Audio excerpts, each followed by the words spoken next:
भाई आरसीबी और जीटी के बीच तो क्वालिफायर 1 का जबरदस्त मुकाबला खेला गया, लेकिन अब बारी एलिमिनेटर मैच की है। आज शाम सनराइजर्स के सामने राजस्थान रॉयल्स की चुनौती होगी और जो जीतेगा वो ट्रॉफी के लिए एक कदम और आगे बढ़ा देगा, लेकिन हारने वाली टीम का सफर आईपीएल 2026 में यहीं पर खत्म हो जाएगा। मेरे साथ शुभेंदु भाई हैं। शुभेंदु भाई, एक तरफ हैदराबाद की टीम है, एक तरफ राजस्थान की टीम है। इस वीडियो में हम बात करेंगे दोनों टीमों की ताकत कमजोरी के बारे में। आपको क्या लगता है कौन सी टीम किस टीम के ऊपर भारी पड़ सकती है? देखिए, दोनों टीम अगर आप देख रहे हैं कि टॉप 4 तक आई हैं तो ज़बरदस्त दोनों टीमें। एसआरएच जो शानदार प्रदर्शन करती आई हुई है, वो मतलब कि अगर आप देखेंगे फेवरेट वो टीम है।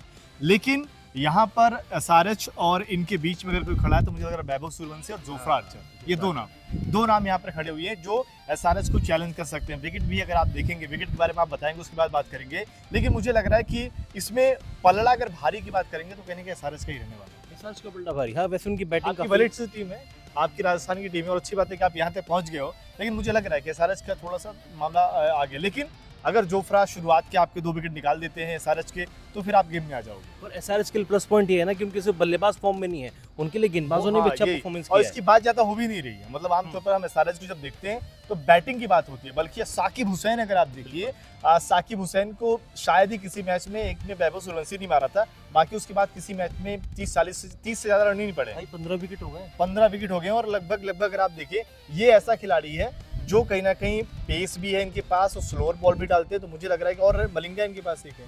मलिंगा जब से पैट कमिंस आए गेंदबाजी, तो इस टीम की गेंदबाजी ऐसी है कि इनकी बैटिंग से भी बेहतर काम गेंदबाजी भी कर रही है। और मलिंगा के भी ऑलमोस्ट 19 या 20 विकेट है, यानी कि वो भी पर्पल कैप की रेस में अपने आप को बनाए हुए हैं और लंबे समय से बनाए हुए हैं। इस टीम के लिए इम्पैक्ट प्लेयर भी फिक्स होता है, कभी एनएच क्लासन आएंगे, कभी बैटिंग में और कोई प्लेयर दिख जाता है, लेकिन बॉलिंग में भी प्रफुल्ल हिंगे ने भी 11 विकेट लिया, यानी कि इस टीम की बॉलिंग वाकई में काफ़ी प्लस पॉइंट इस टीम का देखने के लिए। लेकिन राजस्थान के लिए उनको सबसे बड़ा इशू रहा है वो शायद उनकी बल्लेबाजी रही, क्योंकि सूर्यवंशी के ऊपर ये टीम पूरी तरीके से डिपेंडेंट है। जायसवाल की फॉर्म आई गई वैसे देखने को मिली। रेयान पराग ने कुछ खास परफॉर्मेंस नहीं किया। नंबर 3 पर जुरेल कंसिस्टेंट जरूर रहे, लेकिन शायद उनके स्ट्राइक रेट को लेकर वो हमेशा जो बात होती है वही देखने को मिलती है। आगे शुरुआत में अच्छा कर जाते हैं, बाद में उस तरीके का नहीं कर पाते। इसके अलावा इनके पास अगर आप देखेंगे डोनोवन फरेरा कभी चले हैं, बाद में उस तरीके से नहीं, लेकिन वो खिलाड़ी विस्फोटक है, चल गए तो मामला खत्म कर देंगे। लेकिन सबसे ज्यादा मुझे लग रहा है कि अखिल भाई की अगर कोई है जो गेम चेंजर साबित होगा आपकी तरफ से, वो वैभव सूर्यवंशी तो है ही, प्लस अगर जायसवाल चल गए, मतलब कि मैं चाहता हूँ जायसवाल चले, क्योंकि अगर वो खिलाड़ी चल गया तो फिर वो भी मैच खत्म कर देगा। भाई क्रिकेट आंकड़ों का खेल है और आंकड़ा मेरे पास एक जबरदस्त है। जायसवाल का इन्होंने जिक्र किया और पिछली जो 2 पारियां बुरहानपुर स्टेडियम में जायसवाल की हैं आईपीएल में, दोनों में 50 प्लस स्कोर है। अच्छी बैटिंग यहाँ पर वो करते हैं और राजस्थान के लिए एक प्लस पॉइंट ये भी है कि उन्होंने इस मैदान पर 3 आईपीएल के मैच खेले और तीनों में जीत का स्वाद चखा है। हालांकि हैदराबाद की टीम ने यहाँ पर 2 मैच खेले, 1 जीता 1 गवाया। खैर स्टैट्स तो बदलते रहते हैं, लेकिन राजस्थान की टीम सबसे बड़ी जो कमजोर चीज़ मुझे लगती है वो शायद उनकी बैटिंग लाइनअप ही है। बिल्कुल उनकी बैटिंग लाइनअप है और आपने एसआरएच के सामने ही शायद आपने लगभग आपके बहुत जल्दी विकेट गिर गए थे पिछली बार जब आपका भिड़ंत हुआ था, उसमें आपने पहले ओवर में 3 विकेट गंवा दिए और थे। वहीं पर वो चमक स्टार निकल कर आए थे, प्रफुल्ल हिंगे और शाकिब हुसैन। हिंगे वहीं से निकल कर आए थे। लेकिन अच्छी बात उस मैच में अगर आप देखिए, रविंद्र जडेजा ने अच्छा प्रदर्शन किया था, आप 190 तक गए थे।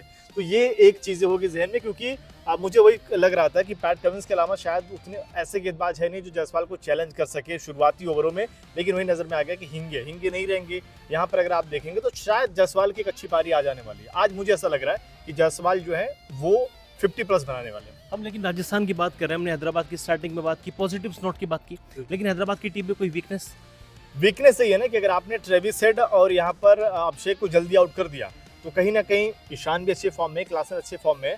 लेकिन मुझे लग रहा है फिर भी इनके बाद अगर आप देखेंगे, अब 4 खिलाड़ी आप वही बोलेंगे भाई सारे खिलाड़ियों की बात क्या ही बात कर रहे हैं, लेकिन अगर यहाँ पर आप ट्रेविस हेड का फॉर्म बहुत अच्छा नहीं है, ये इनके लिए कंसर्न जरूर है। लेकिन ईशान और क्लासन भरपाई कर रहे हैं। यहाँ पर अगर उन्होंने इस दीवार को तोड़ दिया, यानी आर्चर ने, तो फिर अभी भी मुझे नीतीश कुमार रेड्डी और रामचरण जो भी हो गए इनके पास, और उसके अलावा सलील अरोड़ा, ये तीनों वो भरोसा नहीं देते। तो इनको क्या करना है कि शुरुआत के 3-4 ओवरों में ही अगर आप इनके 2 विकेट निकाल दो तो मामला आ जाएगा और जोफ्रा जो है वो ईशान को फंसा सकते हैं, ऐसा मुझे लग रहा है। लेकिन एक चीज मुझे बड़ी अच्छी लगी सीजन में, एनरिच क्लासन। हमेशा उनके ऊपर एक ठप्पा लग जाता था कि स्लोगर बल्लेबाज आएगा, लप्पे उड़ाएगा, लेकिन इस सीजन ऑलमोस्ट 600 के करीब रन है और हर मैच में उस बंदे ने परफॉर्मेंस करके दी है। सिंगल डबल भी निकाले, पार्टनरशिप भी बनाई, बड़ी पारियां भी खेली, फिनिशर का रोल भी प्ले किया, यानी कि एक कंसिस्टेंट प्लेयर वो एसआरएच के लिए बनकर सामने आए। हो सकता है ऑरेंज कैप एंड में उनके सर पर भी सज जाए, लेकिन ये मुकाबला जो भी टीम हारेगी उसकी मेहनत, सारी मेहनत खराब हो जाएगी, वो आईपीएल से बाहर हो जाएगी। लेकिन जीतने वाली टीम क्वालीफायर 2 खेलेगी, ट्रॉफी के एक कदम और बढ़ जाएगी। बड़ा रोमांचक मुकाबला होने वाला है। आर्चर की बात करूंगा शुभेंदु भाई, T20 वर्ल्ड कप जब खेला गया था आईपीएल से ठीक पहले परफॉर्मेंस उतनी बेहतर नहीं थी। इंग्लैंड का परफॉर्मेंस खुद गिरा हुआ था और उससे पहले टेस्ट क्रिकेट भी खेले, एशेज भी खेले थे। लगातार उनकी परफॉर्मेंस को लेकर आलोचना हो रही थी, लेकिन पिछले मैच में, मुंबई वाले मैच में 3 विकेट भी लिए, अच्छी फील्डिंग भी की, बैटिंग में 30+ रन थे और इस सीजन में लगातार विकेट टेकर सामने आए। और इस सीजन में अगर आप देखेंगे तो जो बेस्ट जोफ्रा को लोग देखना चाहते हैं कि ये है जोफ्रा आर्चर जिनसे बल्लेबाज खौफ खाते हैं। और कहीं ना कहीं इनको क्रिकेट एक्सपर्ट्स ने इग्नोर कर दिया था कि शायद अब जोफ्रा खत्म हो चुका है। करेंगे ना, अगर आप देखिए जब आप विकेट नहीं लोगे, आप रन खा रहे थे, जोफ्रा लगातार पिटाई हो रही थी,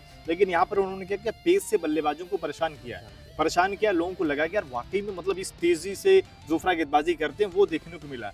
और सबसे प्लस पॉइंट जो मुझे लग रहा है कि इस टीम में राजस्थान में अगर आप देखेंगे, इन्होंने जो बर्गर को वापस लेकर आ गए। ठीक है, उनका खराब प्रदर्शन जा रहा था, पर बर्गर ऐसे गेंदबाज हैं जो विकेट टेकर है, ये परेशान कर सकते हैं सारस की टीम को। तो मैं चाहूंगा कि आप इनको खिलाइए। अगर आप देखें, अगर आप बर्गर को बैक करिए, बर्गर हो गए, जोफ्रा हो गए, इसके अलावा आप ब्रिजेश के लिए जा रहे हैं, ब्रिजेश भी इकोनॉमी अच्छी देते हैं, तो ये बॉलिंग लाइनें बेहतर है। पर आप जडेजा को प्लेइंग 11 में रखिए, आप जडेजा को बाहर मत करिए, कम से कम आपके लिए और बैटिंग बॉलिंग वो बेहतर कर देंगे, फील्डिंग अच्छी कर देंगे। और इस तरीके के नॉकआउट मैचेस का एक्सपीरियंस भी कहीं ना कहीं काम आता है। एक्सपीरियंस है। एक और बड़ा सवाल, ब्रिजेश या फिर संदीप शर्मा?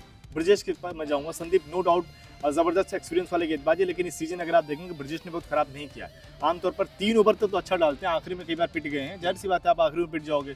अभी मुंबई वाले मुकाबले में अगर आप देखिए, वहाँ भी वानखेड़े में 4 ओवर में लगभग 26 रन उन्होंने दिए, तो ये जबरदस्त उनका गेंदबाजी था। मुझे लग रहा है कि ब्रिजेश के साथ ही जाना चाहिए।